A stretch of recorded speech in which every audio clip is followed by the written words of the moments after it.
El apóstol Tomás ha pasado a la historia con el calificativo de incrédulo. Tal vez porque nos hemos centrado en un solo texto del cuarto evangelio en donde aparece Tomás y no tenemos en cuenta otros pasajes. Antes de entrar en los textos bíblicos, quisiera decir que el apóstol Tomás tiene una leyenda muy rica. Se dice que Tomás fue misionero en Siria, Persia y la India, en donde incluso se conserva una tumba en donde se dice que está su cuerpo.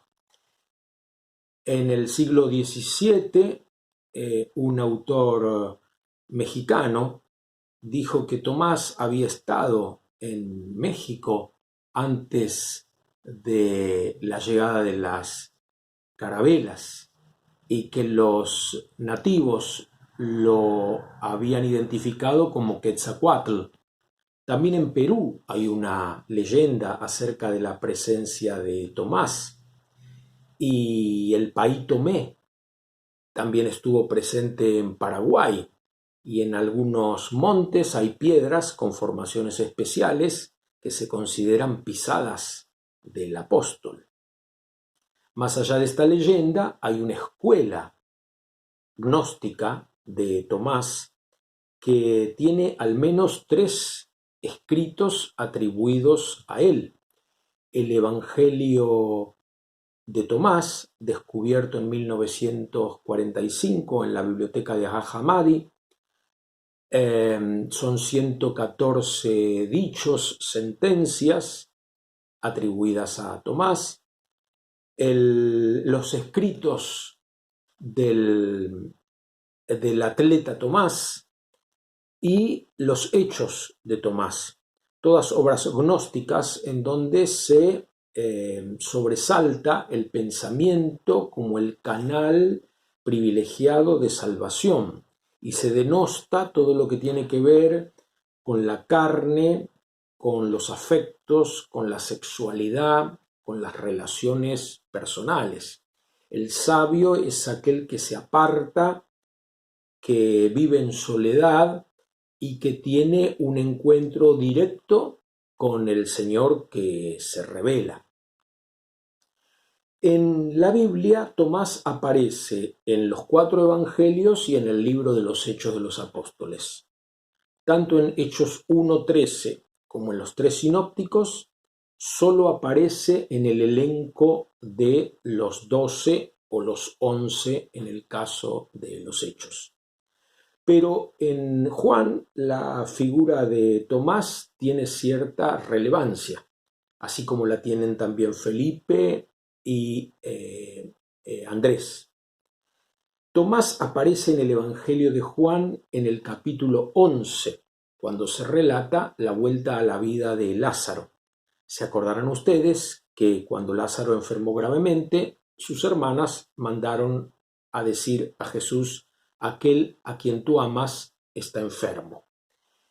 Y Jesús, en vez de dirigirse inmediatamente a Betania, se quedó 2 días más donde estaban, y ahí se comienza a hablar del peligro que significaba volver a Judea, porque ahí habían ya intentado matar a Jesús. Entonces Jesús dice: bueno, vamos, porque Lázaro está dormido y hay que despertarlo. Y ante la posible mala interpretación, aclara que en realidad Lázaro está muerto. Y Tomás, llamado el gemelo, interviene diciendo: vayamos y muramos con él. ¿Con él quién? Él podría ser Jesús, y entonces ir a Judea significaría afrontar los peligros de la muerte con Jesús, y ahí tendríamos a un Tomás bravucón, a un Tomás decidido a acompañar a su maestro hasta las últimas consecuencias, o ese él podría ser Lázaro. Entonces este Tomás es presentado como alguien que quiere hacer experiencia de despertar del sueño. Y esto podría tener que ver con el pensamiento gnóstico, porque para los gnósticos la mayoría de nosotros somos personas dormidas o adormecidas, y solo ellos, los elegidos, los conocedores de la verdad, los iluminados, los salvados, son los que están despiertos. En el capítulo 14, en pleno relato de la última cena, ¿se acuerdan ustedes que Juan tiene un relato bastante largo de la última cena, en donde hay discursos muy prolongados? Jesús está hablando de que va a ir al Padre, a las moradas celestiales, y dice: el camino que voy a recorrer ustedes ya lo conocen.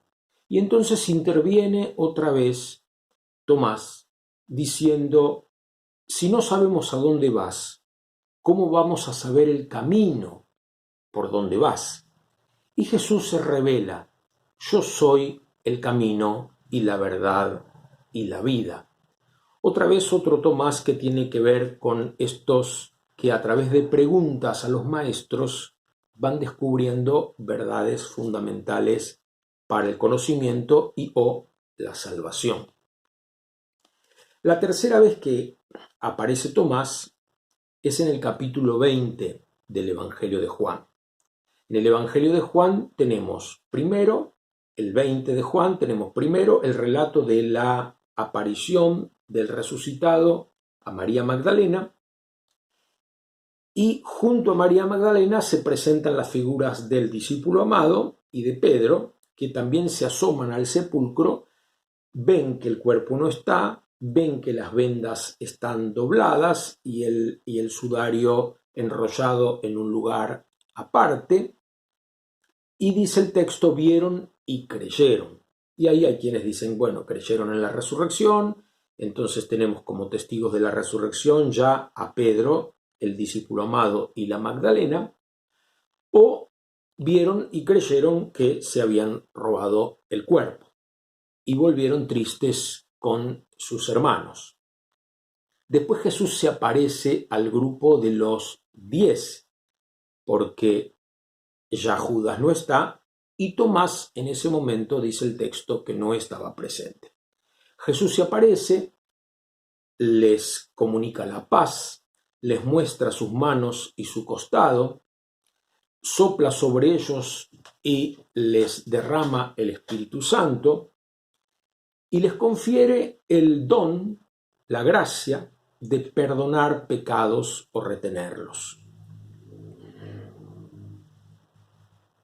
Se dice entonces que Tomás no estaba ahí presente, y los demás discípulos le comentan a Tomás su experiencia. Y Tomás dice: si yo no veo con mis propios ojos, si no meto mi dedo en las llagas, si no toco con mi mano el costado herido, no voy a creer.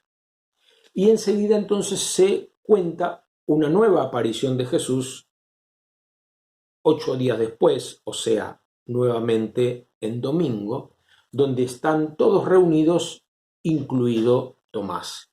Y Jesús le ofrece a Tomás tocar y ver sus llagas, su costado. El texto no dice que Tomás haya metido el dedo ni haya puesto la mano en el costado. Tomás, al ver a Jesús resucitado, hace esa confesión de fe que la piedad popular tanto valora y que en muchos lugares la gente repite con tanta unción: Señor mío y Dios mío. Y Jesús le dice a Tomás: crees porque has visto. Felices los que sin ver creen. Es decir, nosotros que leemos hoy los evangelios y que creemos en el testimonio de los primeros cristianos y de todos los que vinieron después. Pero Tomás vuelve a aparecer una última vez en el Evangelio de Juan, en el capítulo 21. Hoy todos los comentaristas concuerdan en que el capítulo 21 es un apéndice, un agregado posterior del último redactor del Evangelio de Juan hasta que tuviera su formato definitivo. Y el objetivo de ese capítulo es la reivindicación sobre todo de Pedro, que en el Evangelio de Juan no es una figura predominante como el discípulo amado o como la Magdalena.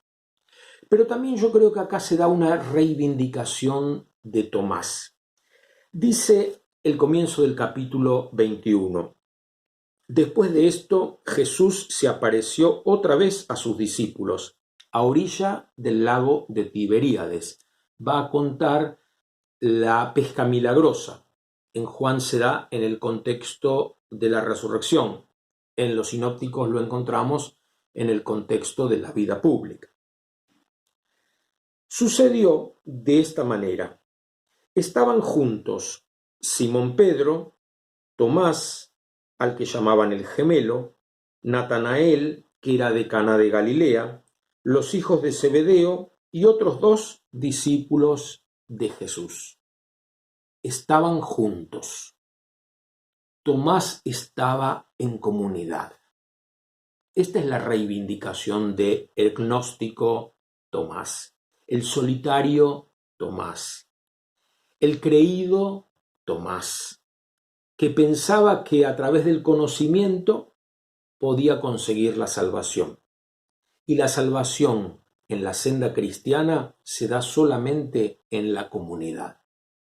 Hay muchas corrientes de espiritualidad, hay muchos caminos de experiencia de Dios, algunos tan antiguos y muy valiosos, incluso más antiguos que el cristianismo, y mucha gente los recorre.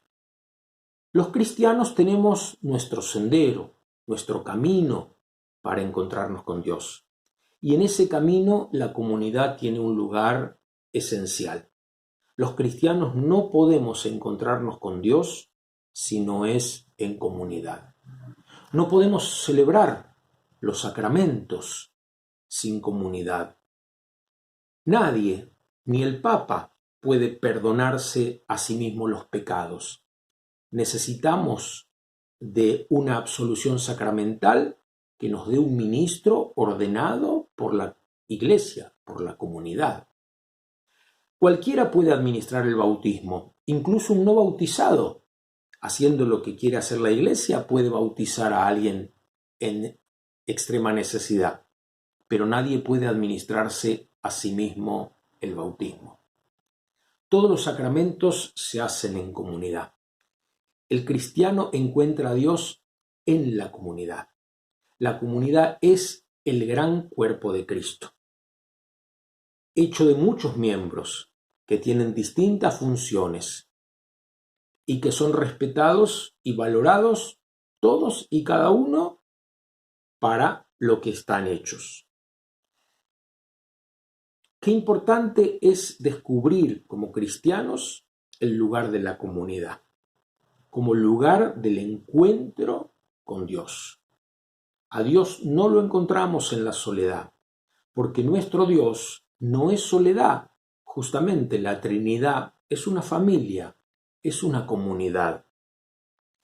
Que el ejemplo de Tomás nos ayude a nosotros a redescubrir el valor de la comunidad y redescubrir a la comunidad en su debilidad, en su flaqueza, en su vulnerabilidad.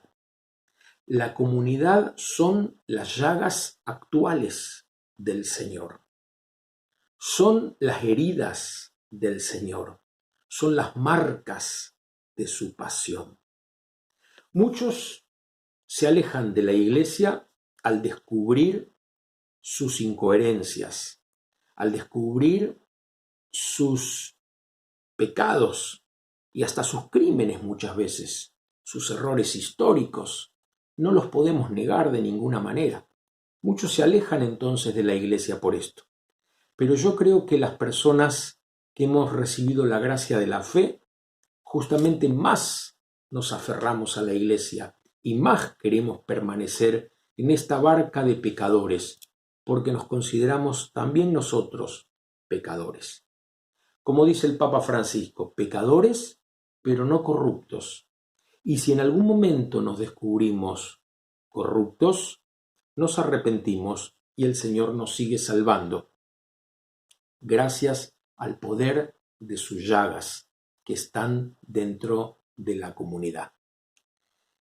Que la figura de Tomás sea realmente para muchos de nosotros un ejemplo a seguir.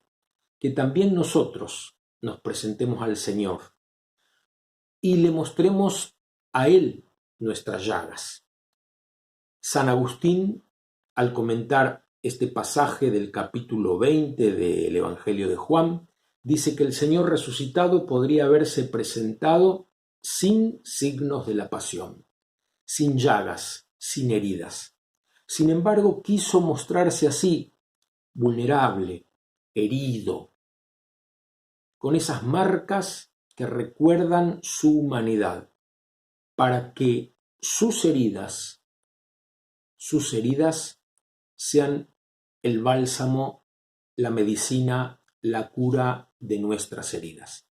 Que el Señor hoy ponga su dedo misericordioso en nuestras llagas. Que el Señor meta su mano compasiva en nuestro costado, nos arranque el corazón de piedra y nos dé un corazón manso y humilde como el suyo.